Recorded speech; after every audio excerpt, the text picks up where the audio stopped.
Bonjour à tous, bienvenue encore une fois sur Maléa, votre nouveau podcast. Alors, je tenais vraiment à vous remercier d'avoir regardé l'épisode 0, la lettre à mon frère. C'était un épisode qui a été assez difficile pour moi parce que j'ai dû être très vulnérable et je suis très contente de vos retours. Et d'ailleurs, justement, j'ai eu tellement de retours que je me suis dit que j'allais faire une partie 2 parce qu'en réalité, Maléa, c'est un espace d'échange, mais c'est surtout un espace dans lequel on est censé repartir avec des idées plus claires, pas forcément des solutions à vos problèmes, mais l'élément sagesse est très important. Donc, je pense que moi-même, dans mon cheminement et dans l'exercice que j'ai entrepris, il faut que je puisse repartir avec ces éléments de sagesse-là. Donc, c'est ce qu'on va faire tout de suite avec ma voix off préférée qui va me poser des questions pour cette deuxième partie de Lettre à mon frère. Alors, cela fait 15 ans que Maddy est décédée. Donc 15 ans après, à l'écoute de ton témoignage, la blessure reste extrêmement vive. Comment tu l'expliques? Je pense que la blessure, elle est toujours vive parce que, comme je vous l'ai dit la dernière fois, j'en parle pas. Donc, j'en parle pas, mais surtout, déjà, je suis jamais allée sur sa tombe. J'ai jamais cherché à comprendre ce qui s'est passé. Je vous ai expliqué que je savais pas. Et en fait, je pense que je me contente de pas savoir. Et bah, le fait de pas savoir, en fait, ça garde ce truc-là dur cette plaie qui est ouverte, en fait. Cette plaie qui est ouverte et je ressens la douleur de ma mère, la douleur de toute ma famille. Parce qu'après la sortie de l'épisode 0, ben, ça a un peu délié les langues, c'était le but. Mais on n'a toujours pas parlé de ça. En fait, c'est juste, ah bon, t'as vécu ça? Ah ouais, c'est comme ça que toi tu l'as vécu. Mais en face, on te dit pas, ouais, moi aussi j'ai vécu ça comme si, ou ça m'a touché de telle manière, ou voilà, je vais enfin te donner les réponses. Je m'attendais un petit peu à ça aussi. Ouais, je vois. Mais en fait, non. C'est juste, ok, c'est cool ce que t'as fait, ça t'a fait du bien. Ok, tu vois. Donc je pense que Ouais. c'est pour ça que c'est toujours aussi vif. Parce qu'aucun d'entre nous n'a fait son deuil, en fait. Personne. Mais je me rends compte qu'à tous les niveaux, il n'y a personne qui a fait son deuil. D'accord. As-tu l'impression d'avoir vraiment fait ton deuil, justement? Non. Non, pas du tout. Non. Le deuil, comme on l'entend, Mhm. non. C'est déjà, je pense que j'arrive à une certaine étape du deuil, mais je n'ai pas fait mon deuil, non, pas du tout. D'accord. Tu l'as dit lors de l'épisode 0, donc les raisons de son décès ne sont pas claires. Il y a comme un tabou autour de cette question. Est-ce réellement possible de faire son deuil dans ce contexte? Est-ce que ça rend plus compliqué le processus? Ouais, ça rend plus compliqué parce que il y a quelque chose qui me travaille encore beaucoup. Je vous ai dit, je suis pas allée sur sa tombe, mais surtout quand il est décédé, j'ai pas eu de closure en fait, j'ai pas eu de fermeture et j'ai pas eu d'au revoir. Et en fait, le moment où je pensais pouvoir au moins dire au revoir, c'était, bah, tu sais, à la levée de corps, tout le monde va à la levée de corps en fait. Et encore une fois, ma famille a décidé à ma place. Ils ont décidé de ne pas m'inclure. Ils m'ont fait croire qu'ils m'incluaient parce que j'ai insisté pour y aller. Et on m'a fait tourner. On a quitté la maison, on est monté dans la voiture en direction de là-bas. Et on m'a jamais emmené en fait. On m'a fait tourner dans la ville, on s'est trompé de route. Mais littéralement, hein. Et du coup, je suis arrivée trop tard à la levée de corps, donc j'ai jamais vu mon frère. Et je sais que ça aurait pu m'aider à un peu fermer cette page, parce qu'après, j'ai eu d'autres pertes. J'ai perdu un de mes amis et je suis allée le voir à la morgue et ça m'a fait du bien. J'ai perdu aussi un oncle, le grand frère de mon père. Quand je l'ai vu couché comme ça, je l'ai vu apaisé. Ça m'a fait du bien. Donc je pense que si j'avais pu le voir, et ça pareil, je leur en ai voulu, si je suis honnête, je leur en veux encore, de ne pas m'avoir laissé le voir. Parce que je pense que si je l'avais vu, ça m'aurait facilité la tâche quand même. Ça m'aurait évité d'imaginer, tu vois, à quoi il ressemblait et tout. Et ma mère, elle a fait un truc, je sais pas si elle sait, mais elle l'a mis le jour où ils sont rentrés, c'est-à-dire qu'ils l'ont débranché, ils sont rentrés de l'hôpital. Ma mère, elle a mis une photo de lui mort en fond d'écran sur son téléphone. Wow. Et donc, je l'ai vu mort. Genre sur le fond d'écran de ma mère. À l'hôpital. Je sais pas si elle sait que je l'ai vu, mais c'est la seule image que j'ai de lui après l'avoir vu debout, me dire au revoir, me faire un bisou sur le front. Ah, d'accord. Avec le recul, comment expliques-tu l'attitude de ta famille? Est-ce que tu y vois une volonté de te protéger ou plutôt l'envie de te cacher certaines choses? Ça dépend qui. Je pense que l'essence, c'est me protéger. Je pense. Le truc, c'est que personne n'est préparé et personne ne sait comment réagir face à une situation pareille. Comme je vous ai dit dans l'épisode 0, c'était pas la première personne qu'on perdait dans la famille, aussi jeune. Donc le traumatisme de la perte de ma cousine, je pense, était encore palpable dans la famille, tu vois. Et quand c'est comme ça, ben en fait, parler de ça, c'est réveiller les problèmes qu'il y avait avant. Ça sous-entendait trop de choses. Et du coup, nous, les enfants, on est un peu laissés pour compte. Euh, je sais que c'est parce que, je le sais, hein, que c'était pour me protéger. Mais ça m'a pas protégée. Tu vois. Ça m'a pas protégée. Et c'est très tabou, on n'en parle absolument pas.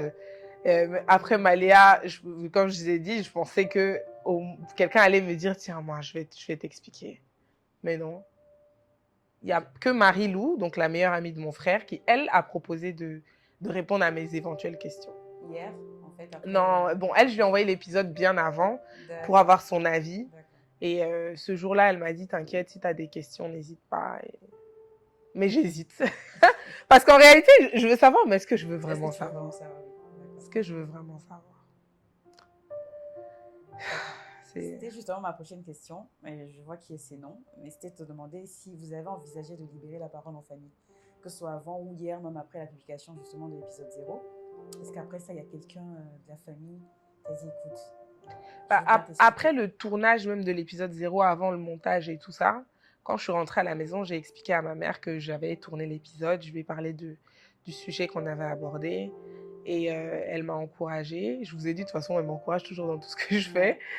Elle m'a encouragée et elle m'a dit, parce que je lui ai dit un peu que voilà, j'ai expliqué qu'il y avait beaucoup de flou autour du décès de mon frère et tout. Elle m'a dit, tu sais, il y a des choses que je te dis pas parce que je veux pas te les dire, mais parce que moi non plus, je ne sais pas. Donc, ouais, il y a des choses qu'on ne sait pas. Je vous ai dit que j'avais une version que je n'avais pas forcément expliquée la dernière fois, mais la version officielle que j'ai, c'est que c'est une erreur médicale. Mon frère est parti dans une ambulance, il allait bien, il était avec un de ses amis. Je ne sais pas ce qui s'est passé là-bas, mais ils ont appelé une ambulance. Il est monté dans l'ambulance, tout allait bien, il est arrivé à l'hôpital. Et puis, il était agité. De là, on lui a donné des médicaments qu'on n'aurait pas dû lui donner, des calmants. Et il ne s'est jamais réveillé. Sauf qu'on l'a ballotté entre plusieurs hôpitaux. Il a fait plusieurs allers-retours entre les hôpitaux. Donc, quand on l'a débranché, ben, à la fin, c'était... il y a un caillot de sang qui s'est bloqué quelque part, une machine qui soutenait ses organes, qui n'a plus soutenu ses organes. Enfin bref, il est décédé. En tout cas, il était mort physiquement. On le soutenait avec des machines et on l'a débranché. Sauf que la cause du décès est une erreur médicale. Ça, c'est la cause médicale, quoi. Maintenant, ce qui s'est passé pour qu'on l'envoie à l'hôpital, c'est ça que je ne sais pas, en fait. Où trouves-tu du réconfort dans les moments de peine depuis l'événement?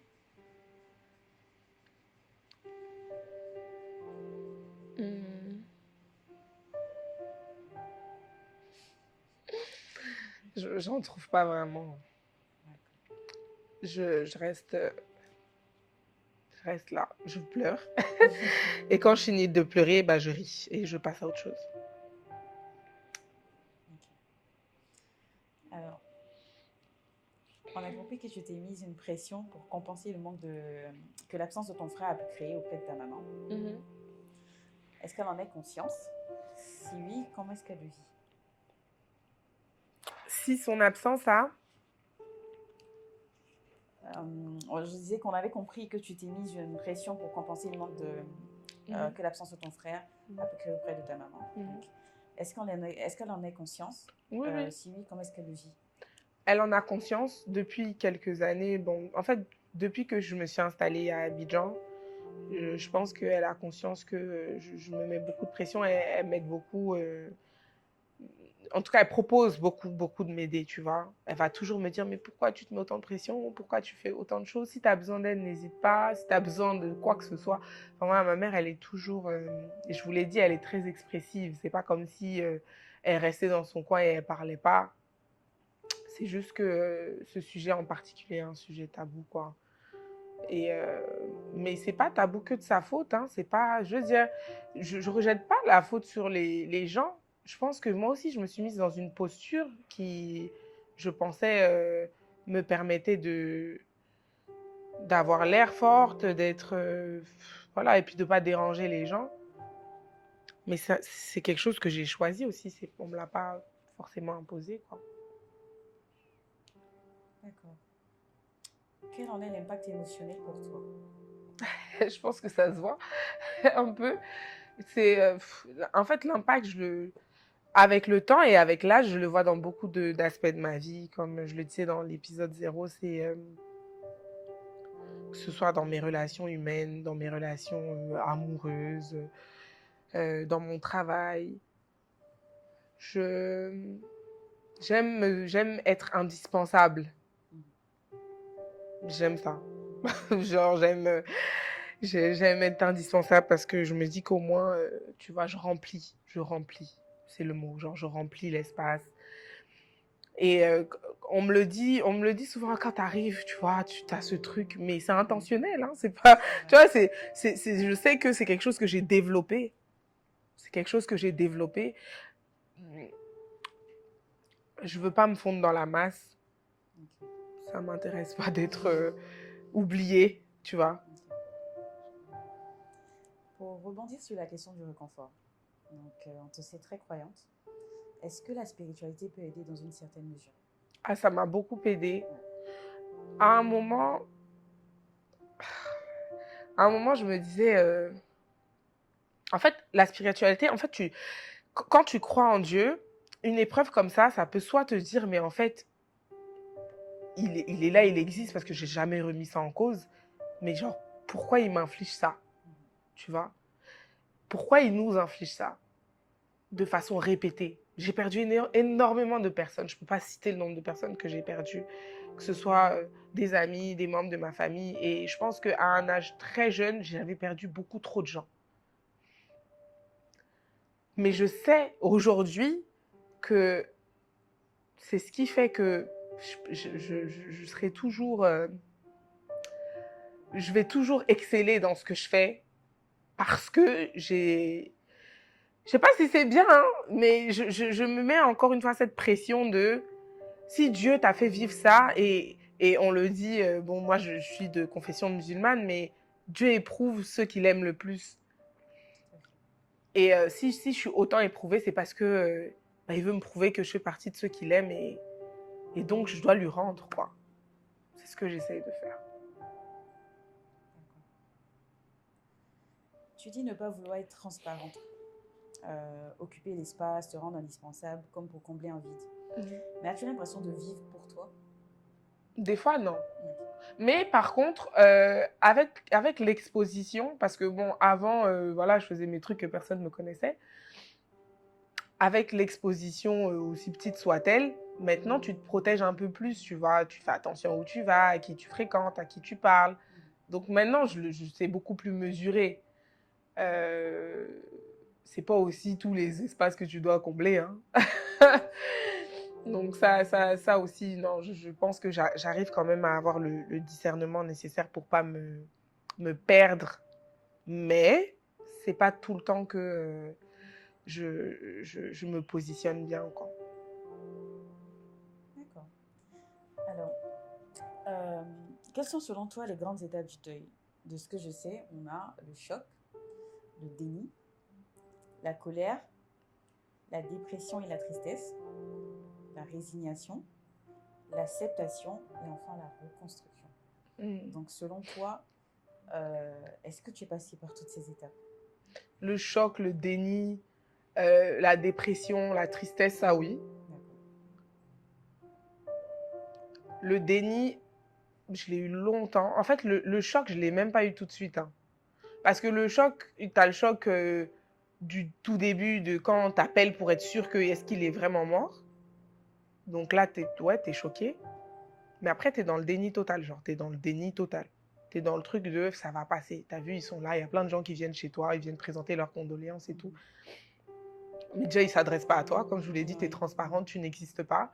Donc, ils ne s'adressent pas à toi. Du coup, en fait, tu ne te sens pas directement concerné. Donc là, c'est le déni total. Mais après le déni, tu as un moment de choc, tu vois. Tu as un moment où, là, ouais, tu te réveilles. Parce que tu grandis avec des gens qui, eux, ont une structure familiale qui est parfois différente de la tienne.